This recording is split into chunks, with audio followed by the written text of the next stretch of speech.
Avon Resources Limited is a gold exploration company with significant projects in British Columbia, Saskatchewan, and the Yukon. Trading on the TSX Venture Exchange, symbol ABN, and the pink symbol ABN-AF. Surrounded by world-class gold deposits and mines, Avon's 23,000 hectares Forest Kerr Gold Project is located in the heart of the Golden Triangle in northwestern BC. For more information, visit us at avonresources.com.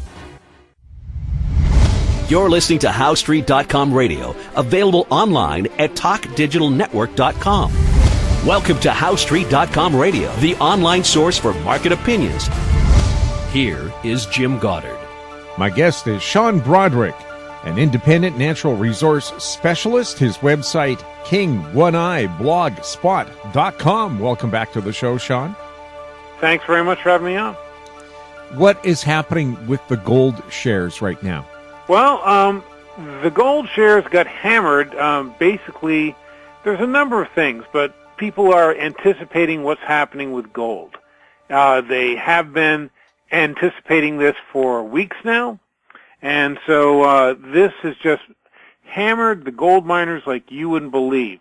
So we saw like the GDX peak out around 26, well, a little under that, maybe around 25 something in early February, and then just slide lower, and then on Monday, things just collapsed to support around the 50-day moving average.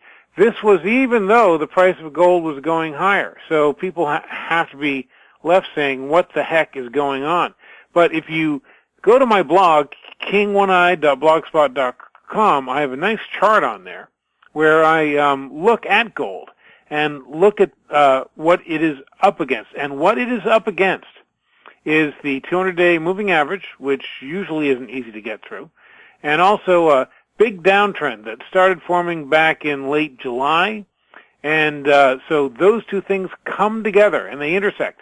And gold is up against both of those. So I think people were right to take profits in the miners, at least if they have a shorter-term outlook, because things could continue on for a bit here.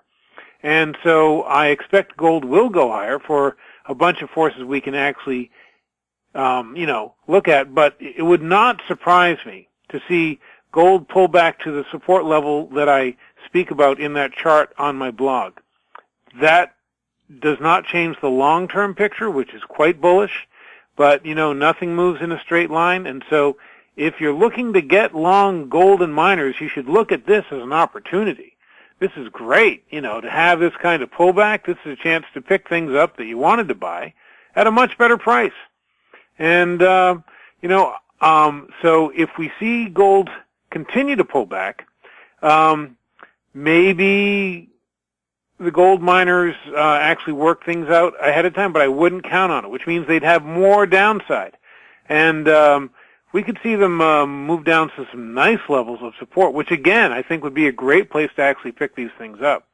And when you are looking at the longer-term forces, which is what you should be looking at. I mean, there are the short-term forces, which is no one knows what President Trump will do, and the fact that March is usually a horrible month for the gold miners and gold and stuff like that. So there are plenty of reasons for people to take profits. That, along with that big intersection of the 200-day moving average and that a downtrend that I actually told you about. But longer term, there's a lot going on. Around the world, inflation fears are cranking up. And I'm not saying inflation is cranking higher. It is moving higher, but it's not actually what you'd call a surge or anything yet. It's just compared to the ultra-low levels of inflation we had for so long, any movement higher seems like a head shaker, right?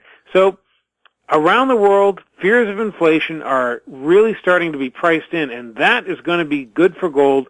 Because one thing people buy when they prepare for inflation is they buy gold because they know that it holds its value, which we've seen recently. I mean, gold is at such a high priced in euros because of all the carnage going on in Europe right now, financially speaking, that, things look really good. If you're in Europe and you bought gold, things look fantastic. So I think that that people should keep their eye on the longer term, see this pullback for the kind of opportunity It really depends on your time frame. If your time frame is really short, then sure, you might want to sell because you'll have a chance to, pick up some gains and then turn around, and when things get lower, you can pick them up again. That'll be great. But if your eye is longer term, get your shopping list ready because now we are coming down to one of those great support levels that I've talked about in the past. This will be a great time to pick that up.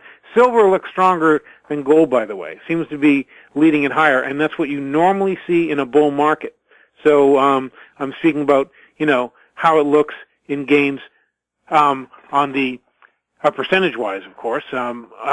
So that's something to certainly keep in mind. And things like platinum looks good, that looks really good.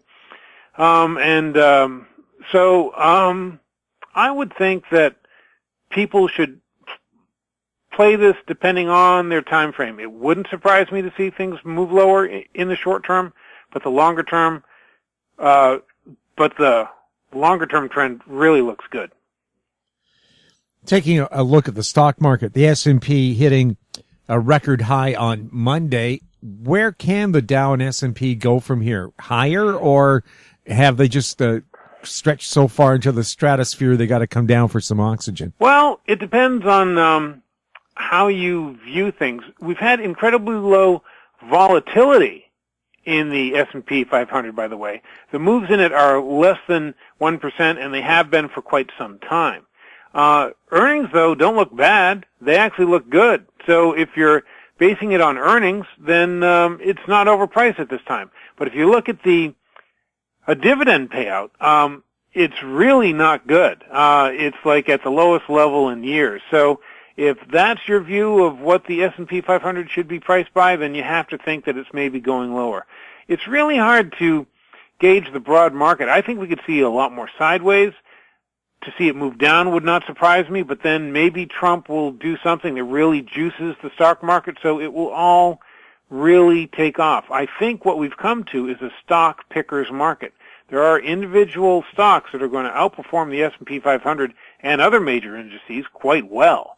And so for a long time we had a thing where you could just, hold the S&P 500 and not really worry about it. Now it's time to move on to stock picking, which scares a lot of people, but stick to your fundamentals.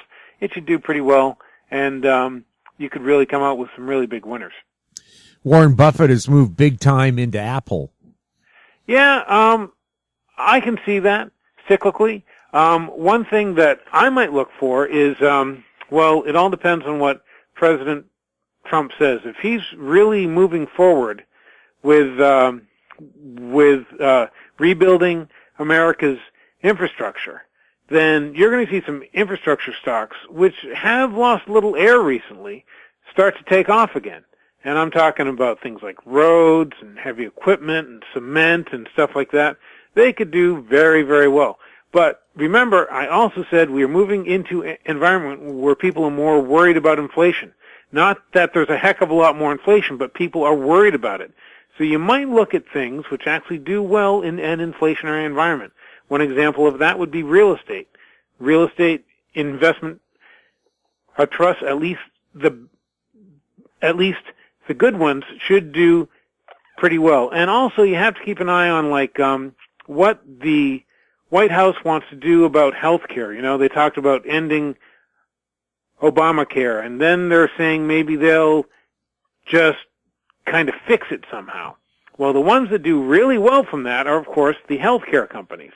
And so, we could see some outperformance from them over the next year if whatever fix they come up with really plays toward their strengths.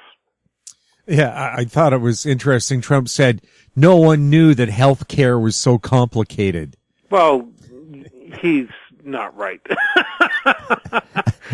There's no two ways around it. Of course people knew it was complicated. It's just he didn't know. Well, my wife works at the Faculty of Medicine at UBC.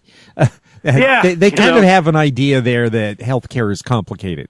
Of course. That's why the ACA is so really convoluted and complex. That's why. It's not really because they wanted it to be, but the American healthcare system, or I should say the United States healthcare system, tends to be convoluted anyway. We could go to to a simple single-payer thing like you folks up in Canada have, I don't think it's going to happen, at least not under this administration. And so that means we'll have more complications. That means what that really means is the government picks winners and losers. And so some companies will do really well depending on what comes out. But this is one thing that, just has investors and traders alike both confused, is we don't really know what's going to happen. We need to know what's actually going to happen before we can place our bets, because it's very hard to say this is exactly what the Trump administration and Congress will do when I think they don't know what they're going to do. And it's interesting, the U.S. is the only major industrialized country where the life expectancy is falling, whereas in the rest of the world, they expect people to live into their 90s. Yes, well, I blame things like Colonel Sanders and Taco Bell for that, but that's just my view. We'll have more with Sean Brodrick right after the break. GEM International is a new diamond explorer in the richest diamond-producing country in Africa, located next to the fourth largest producing diamond mine in the world. International Spotlight is on an 1109-carat diamond recently discovered in Africa by a fellow Canadian junior with a proven operator and finance team. GEM International trades on the TSX Venture Exchange, symbol GI. Visit us at gemdiamondmining.com. I'm Larry Ray, President and CEO of American Manganese, Inc., listed on the TSX Venture, ticker symbol AMY, A-M-Y, with proprietary patents in the U.S., China, and South Africa. Our focus is on recycling lithium-ion batteries for electric vehicles. China recently legislated the responsibility for recycling onto their electric vehicle manufacturers and importers. For more information, please visit AmericanManganeseInc.com or phone me, Larry Ray, at 778-574-4444. Keep informed. Receive our weekly recap of thought-provoking articles, podcasts, and radio delivered to your inbox for free. Sign up for the HowStreet.com weekly recap on our homepage, HowStreet.com.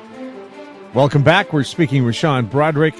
Sean, the price of crude seems to be hovering in just the $50 plus range, but the Saudis have just made a statement saying they'd like to see oil hit $60 a barrel. Are they being realistic?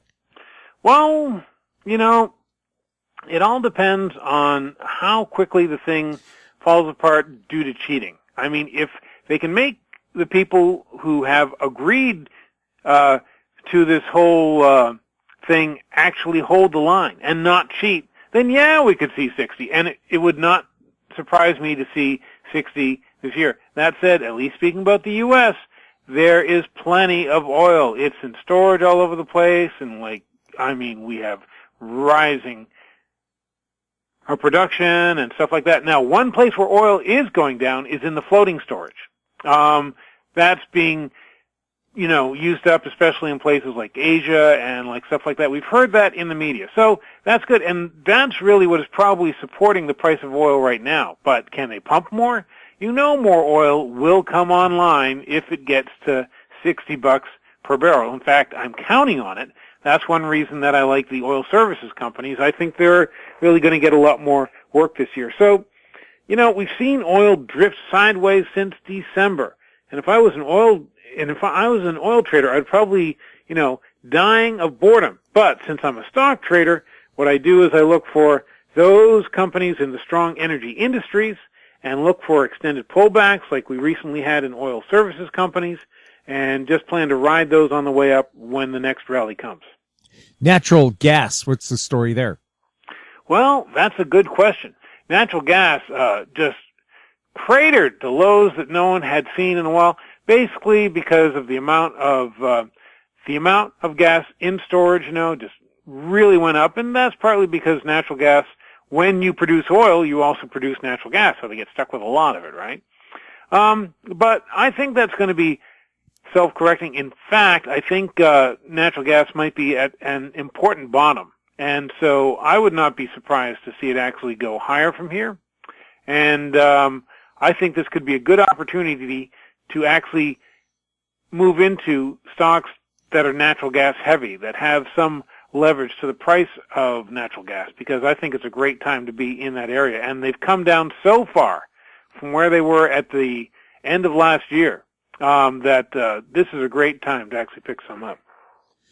On infrastructure spending and other U.S. government spending, President Trump says he'd like to boost military spending by $54 billion.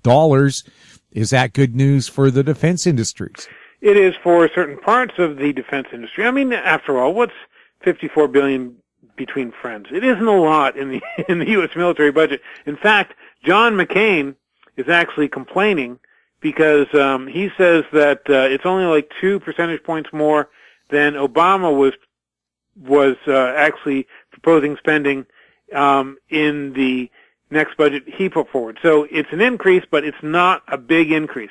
But I think you have to look at what's working in defense. What is working now is drones, and they are doing incredibly well, and they are much, much cheaper than like manned missions. And if a drone goes down, no one cries over a lost pilot or else anything like that. So I think drones and robots, you look at those things, they could do extraordinarily well.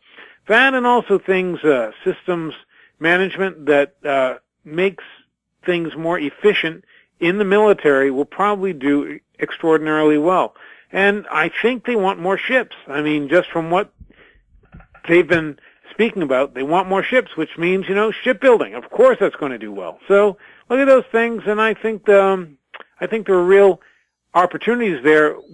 About the entire sector, I don't know. That might kind of just drift for a bit, but certainly there are opportunities that could do extraordinarily well.